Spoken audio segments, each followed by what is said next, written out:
we got to start. We'll get to the NBA playoffs because there's so much to talk about there. But we got to start with Tiger Woods because it blew everything up today. That dude was everywhere. He's all over destroying Twitter. He's destroying SportsCenter. He's every headline.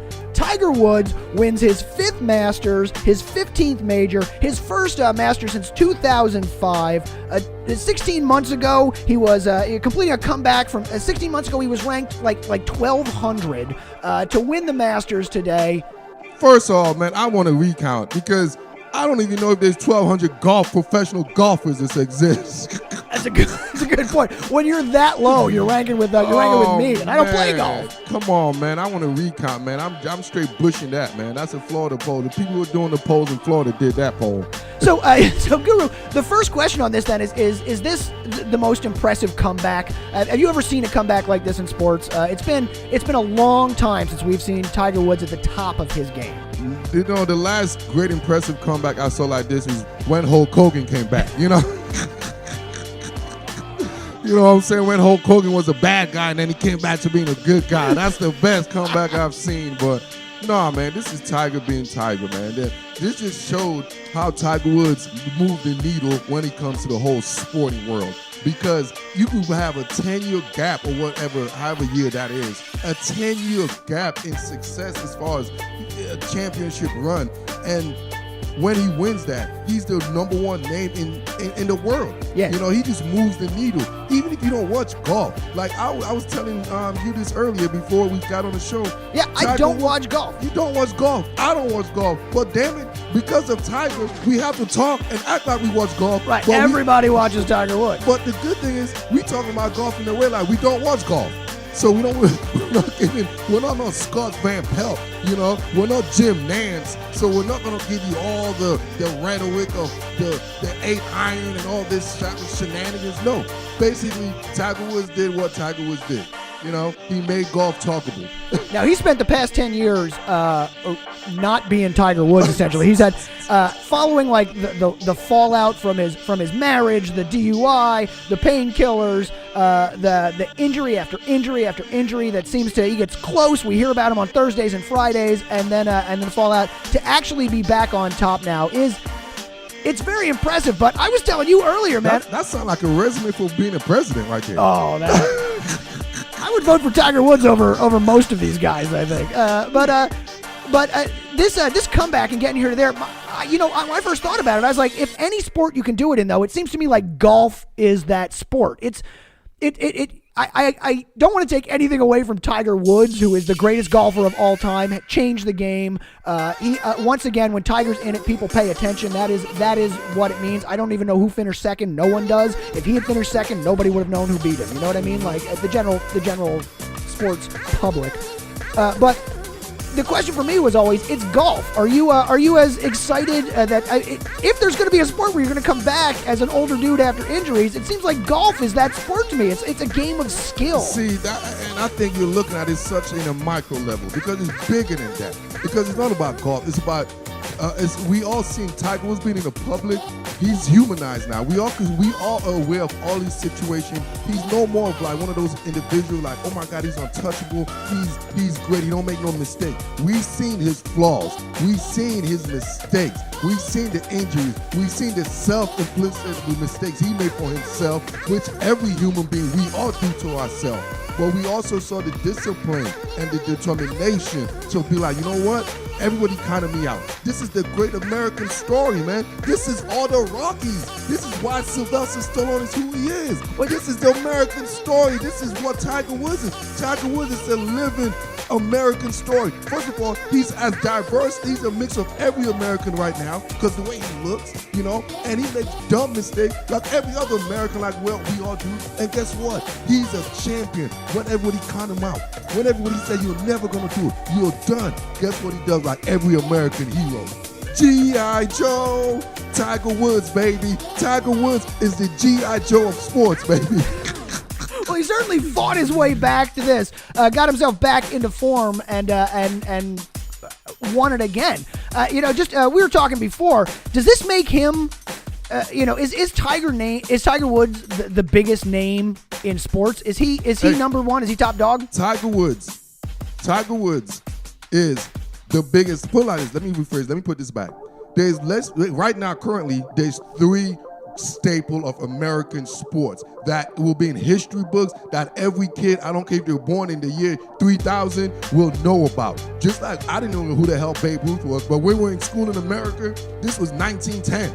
All right, we're gonna know about damn Babe Ruth, just like the World War I and World War II. You're gonna know Babe Ruth. He was in the history books. Exactly. Yeah. So just like that, you're gonna know, just like you know Babe Ruth, you're gonna know Michael Jordan. He's gonna be in the history book. And another one that's going to be in that history book is Tiger Woods. Once you mention the word golf, you're not going to mention golf without Tiger Woods. Just like every time you need to do search engine or go on the internet, you just go to Google. You're just not going to have internet without Google.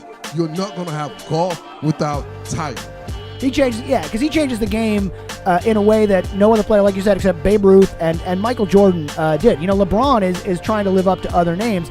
And you mentioned there that the humanization of Tiger Woods. Do you really think that plays into why we're watching him again now? Why we're all rooting for him to come back and regain that throne? Absolutely. That's the epitome of Americans, man. That is what makes this country great. That is what makes us great and give us that ego of that ethnocentric ego, like we are all that. It's the challenges. It's the obstacle. It's you being embarrassed in front of everyone and still have that moxie.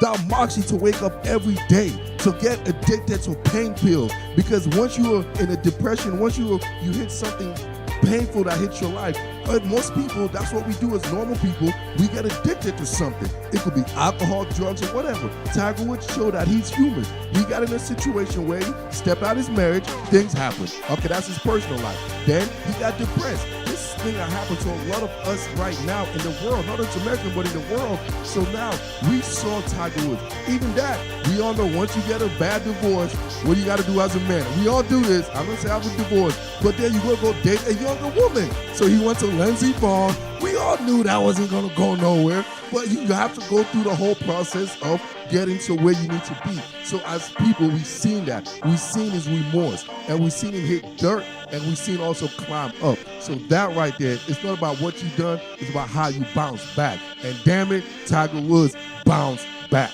I'm with that. I see it as a great redemption. He was on his way to be in, all of the numbers, beating Jack Nicklaus's record of like 18 majors in golf. This gives him 15, so he's back there to get to it. But I always said, and this is to me, I said before, I don't want to shit on Tiger Woods. I think Tiger Woods' accomplishments are amazing. He's the best. He's incredible, what he does. I want to shit on golf for a second, because if there's going to be a sport that you can do this in, it seems to me to be golf. Like, I've never counted Tiger Woods out. Everybody, I've seen today, if you're on Twitter, you've seen all of the receipts that they were pulling out to show all of the people saying, I don't consider Tiger Woods an ex-golfer. He should have retired. If I was Tiger Woods, I'd have gone out on top. Fuck that. If I'm Tiger Woods, I'm a golfer. I'm going to golf until I'm 65. I don't think Tiger Woods is in a position where we can count him out like ever because of the sport. I don't want to. Because it's golf, you know what I mean? Like, this is a game of skill, and as long as he can walk the course, I think Tiger Woods is a threat on the golf course. You know, he's been out for the past 10 years with injuries. I don't think his age or the time to come back, and I see the determination, and I think that's impressive, but isn't that what sports all about? Yes. Isn't that going through the grunt, going through the grind? Isn't that what everybody's talking about? That grind. Ooh, you got to go through that grind. Isn't that what it's all about? You know, isn't that why we watch? Isn't that sports a microcosm of life? Yeah, isn't what sport is? That's why we love it. Exactly. Isn't this? We're gonna get DUIs. You know what I'm saying? We're gonna get situations. We're gonna get beat up. We're gonna make wrong decisions in our life, and we're gonna be held accountable. And we're gonna make dumb mistakes. But as we get older, you mature. As you get older, you get better. It's the natural progression of life. When you're 15, you're dumb and stupid. When you're 25, you're a little bit better. Right. When you're 30, you're just dumb. You're not stupid anymore. Yeah. When you're in your 30s, okay, you think your shit don't stink. When you're in your 40s, you're like, you know what? My shit stink a little bit, you know? So we've seen the progression of maturity in public life, and that's amazing. That's amazing to see, because he is a human now. We could sit there. And that's what I was telling you. To be a great legend, You have to have that human experience. Babe Ruth, we know he's a drunk. We know he comes in baseball and just drunk and just hit home runs. All right, Jordan. We know Jordan used to go gamble and smoke cigars at 2 hours, get in a jet, and still hit 35 points. We know that stuff. We know Jordan is a womanizer. We know all this stuff, but yet we still love him because they know we could humanize. We're like, oh my God, he messed up. Like Bill Clinton. We're like, oh my God, we love Bill because he fucked up. You know? It's like we love redemptions, man. This is WWE, the Vince McMahon model, man. It's a big, it is a definite redemption for Tiger Woods here, coming back to the top. So before we get out of this, because we got to talk some NBA playoffs here as well. Before we get to that, though, I want to ask you: do you think this is like a Tiger renaissance, or is this a one-time deal? I mean, are we going to see him being Tiger again, or was this the spot where we got to see Tiger the last time? You know, like we see him shining one shining moment, and then that's that. Come on, man.